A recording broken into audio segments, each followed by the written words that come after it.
Bom, queridos, boa noite para vocês. Tinha esses 17 por aí na aula da Nath também? Sim, tinha 17 pessoas na aula da Nath.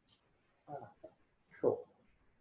Bom, hoje nós vamos começar uma área que o povo gosta bastante, uma área que por muito tempo foi a área mais focada da biologia.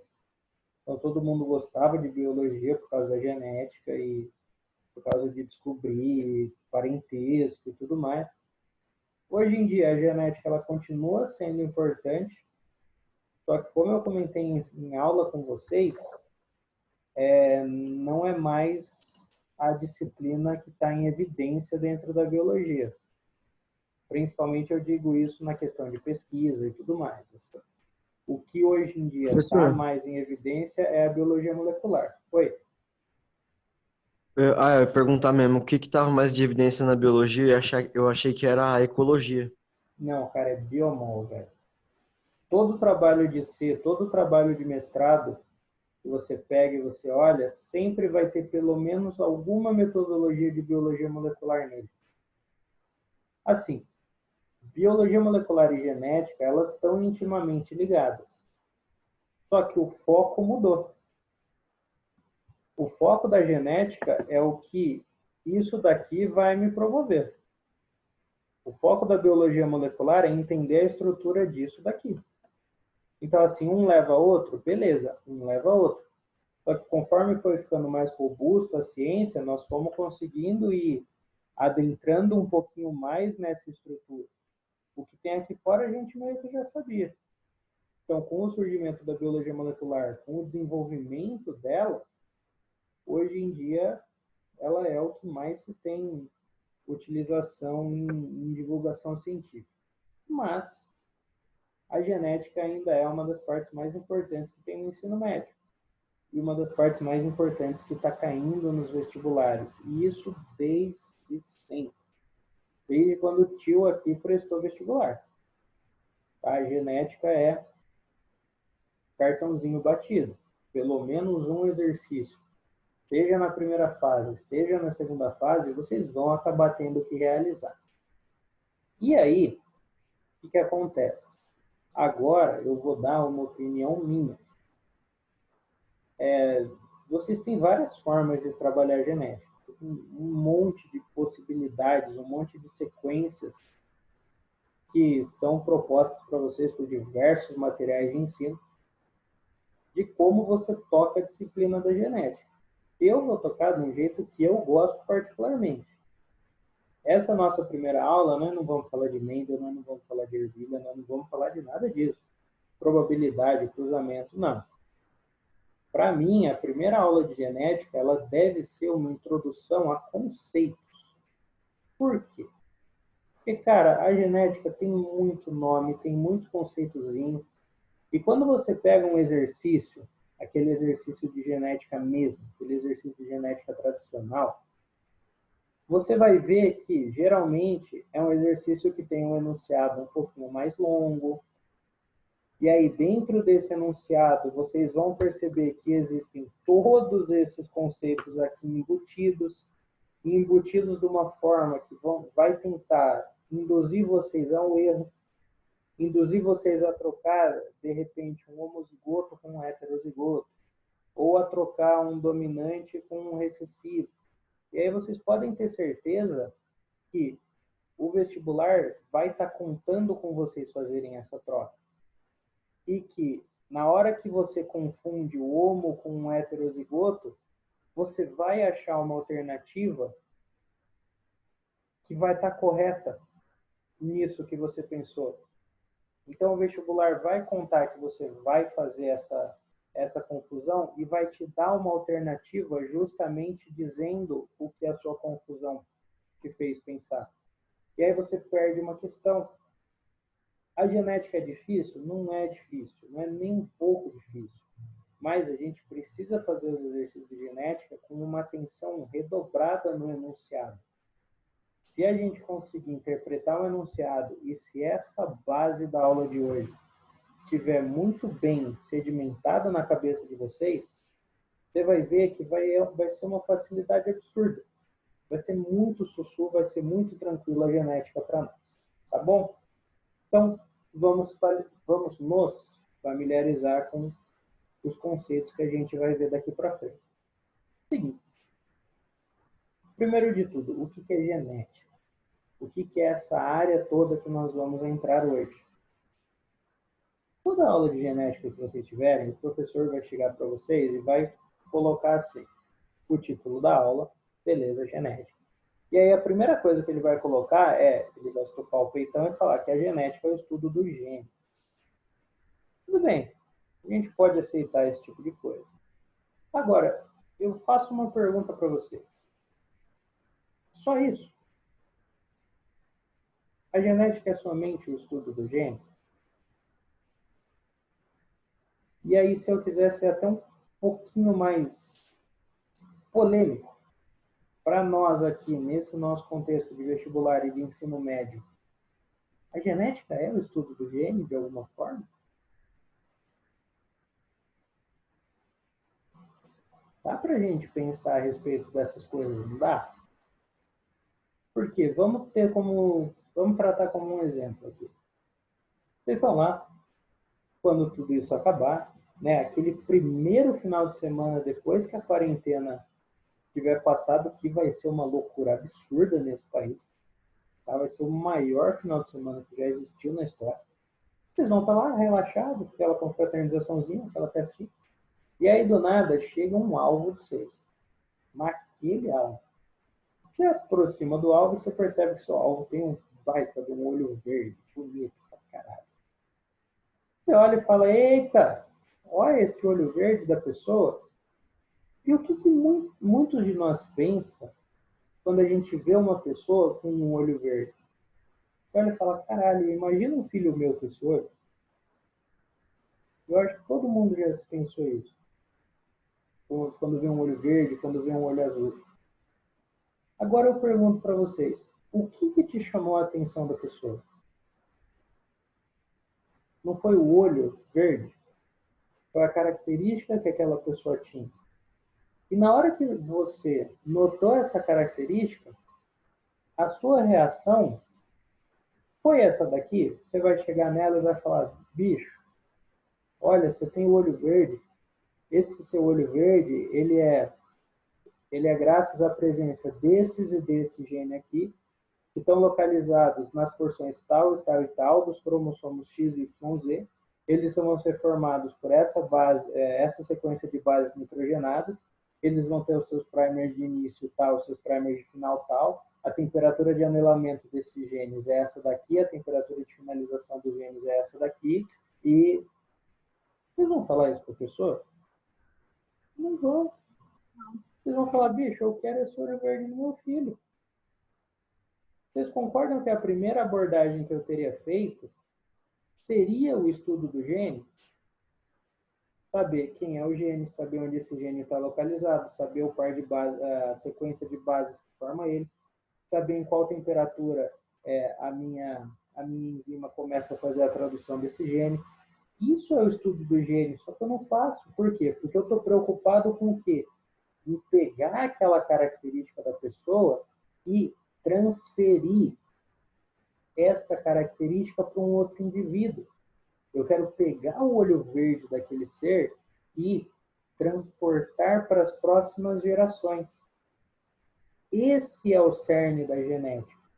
Esse é o ponto principal da genética. Foi assim que essa ciência surgiu.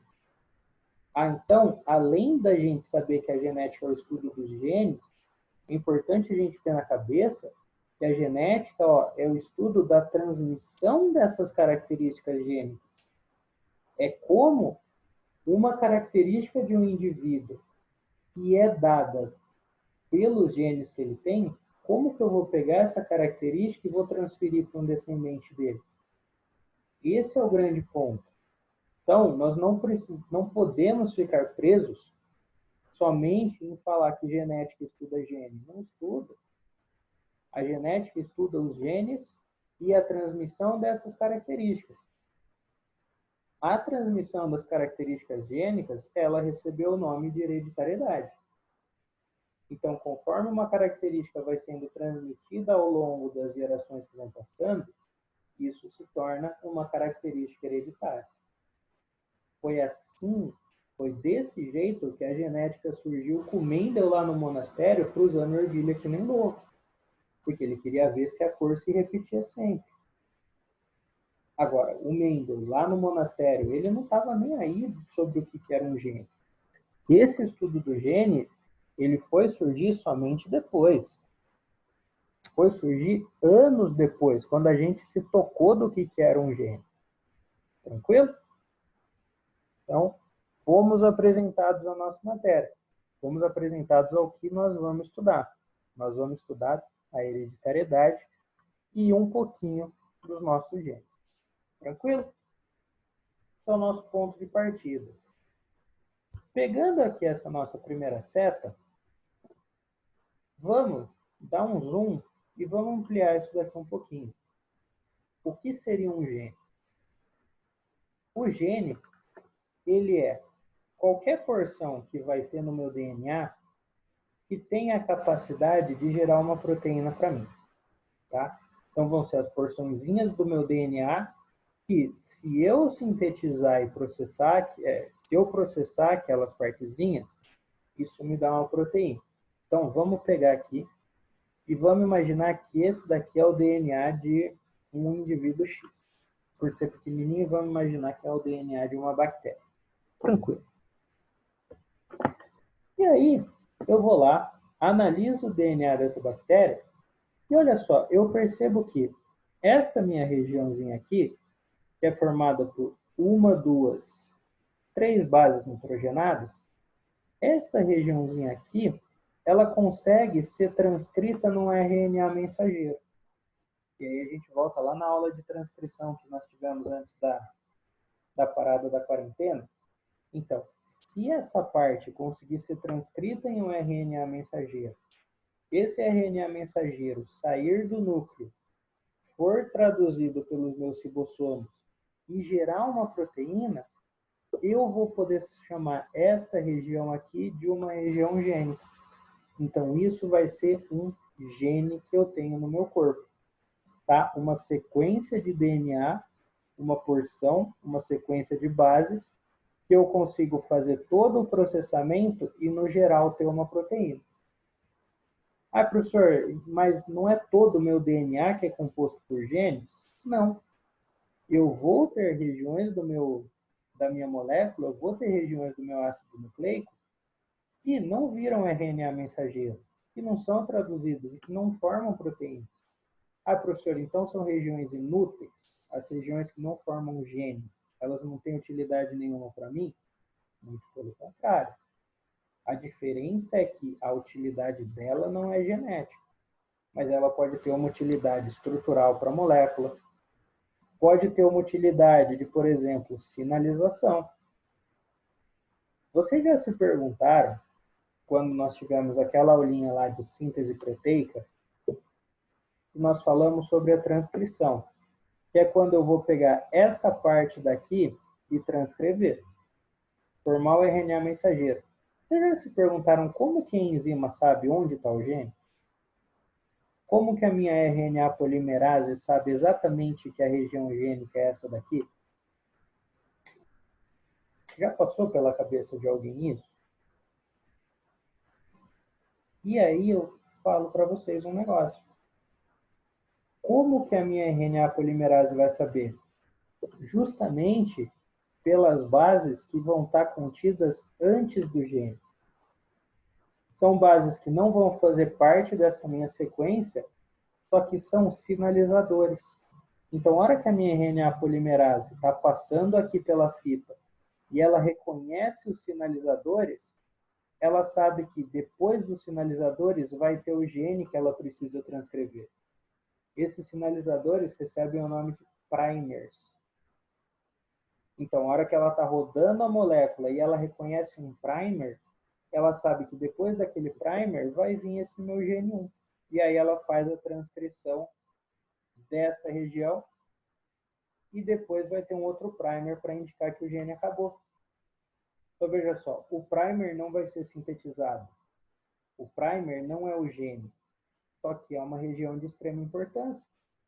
Concorda? Assim como todo DNA vai ter uma região composta por 500 bases de adenina, uma em sequência da outra. Você tem um gene com 500 adeninas? De forma nenhuma. Só que essa região de 500 adeninas é uma região estruturalmente importante. Ela meio que sustenta uma molécula de DNA. Aí, não é gênica, mas tem a sua importância. Tá? Então, não vai ser toda a minha molécula composta por genes. Os genes vão ser só as porções dessa molécula que eu consigo fazer todo esse processamento e ter uma proteína no final.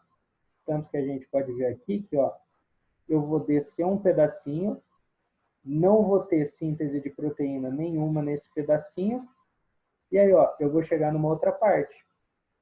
Eu vou chegar numa outra parte que agora tem 1, 2, 3, 4 bases nitrogenadas.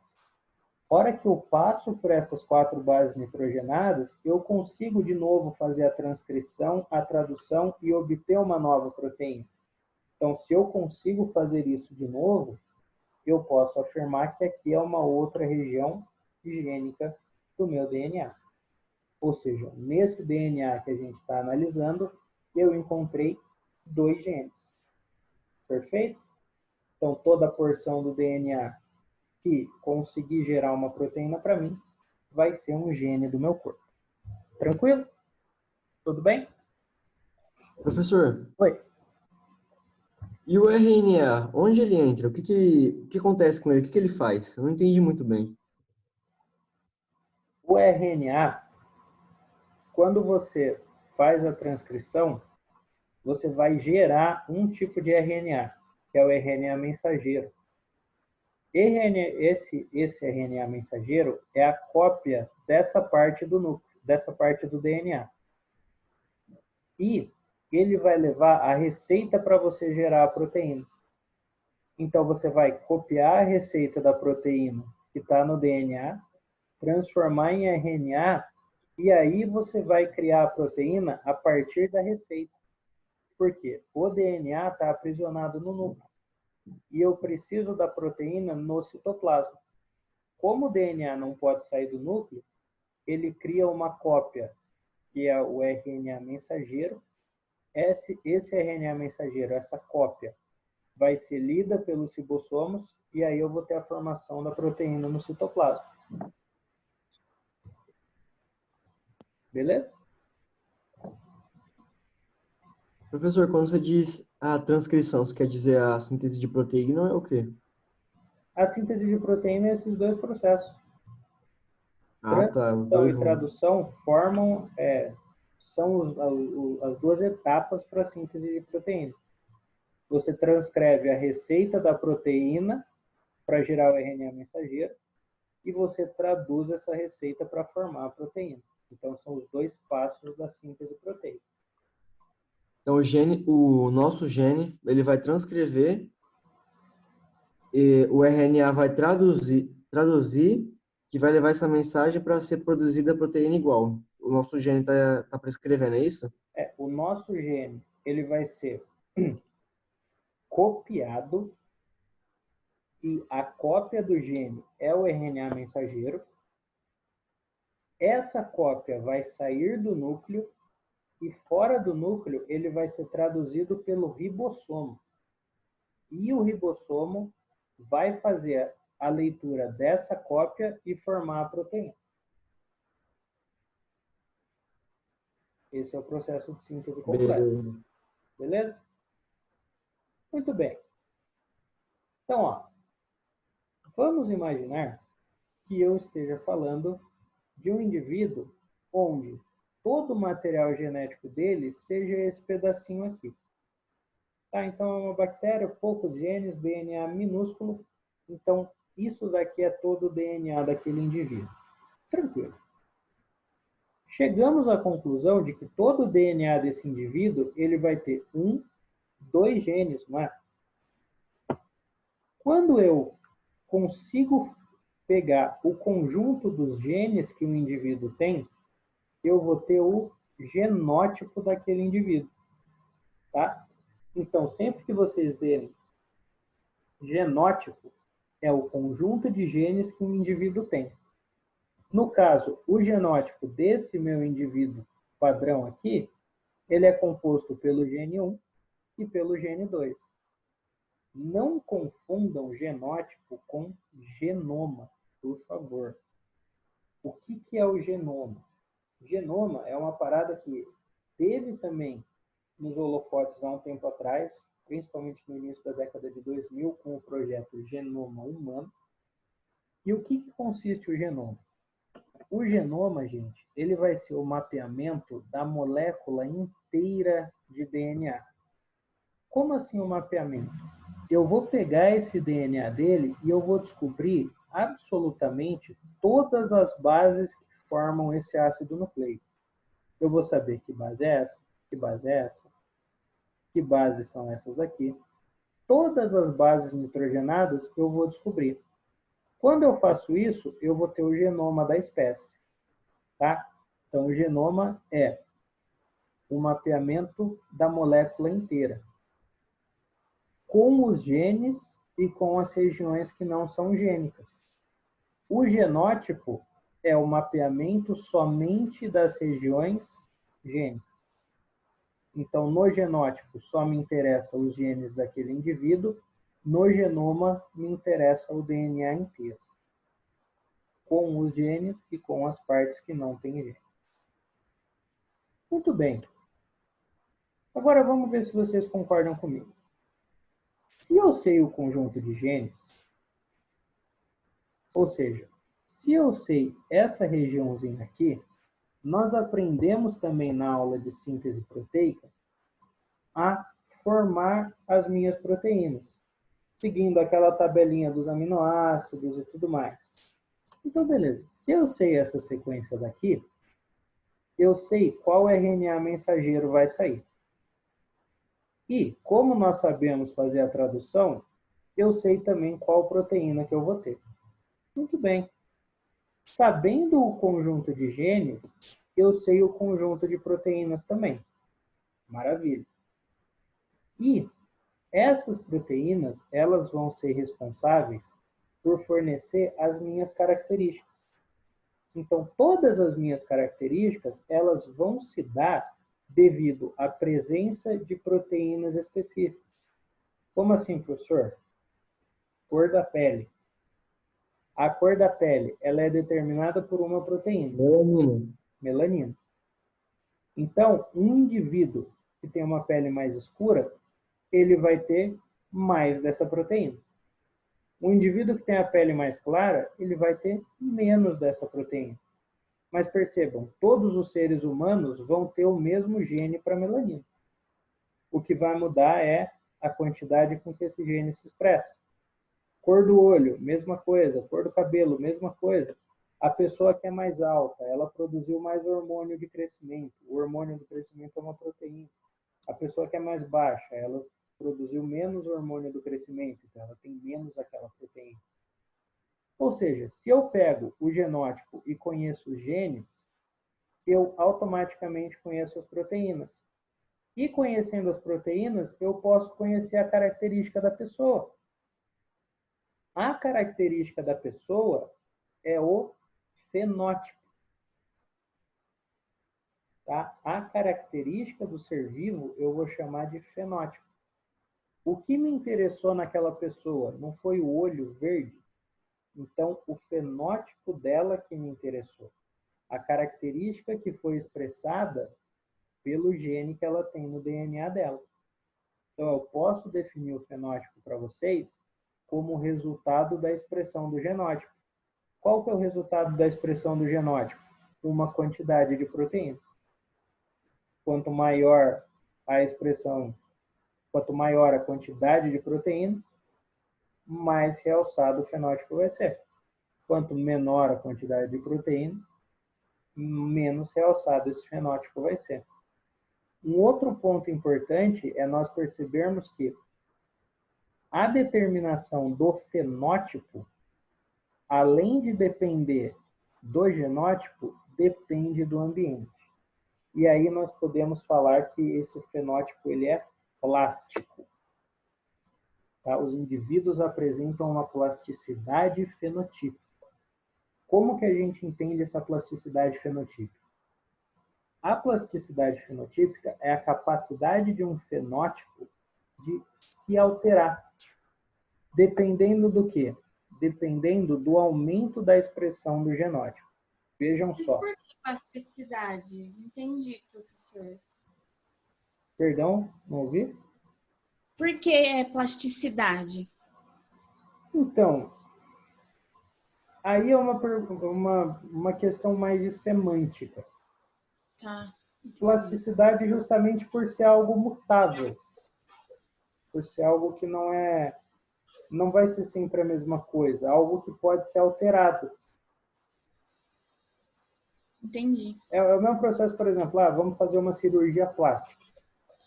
A cirurgia plástica, você vai mudar alguma coisa no seu corpo, não é? Você vai mudar uma característica no seu corpo. Então, eu acho que foi por isso que eles fizeram a associação dos termos.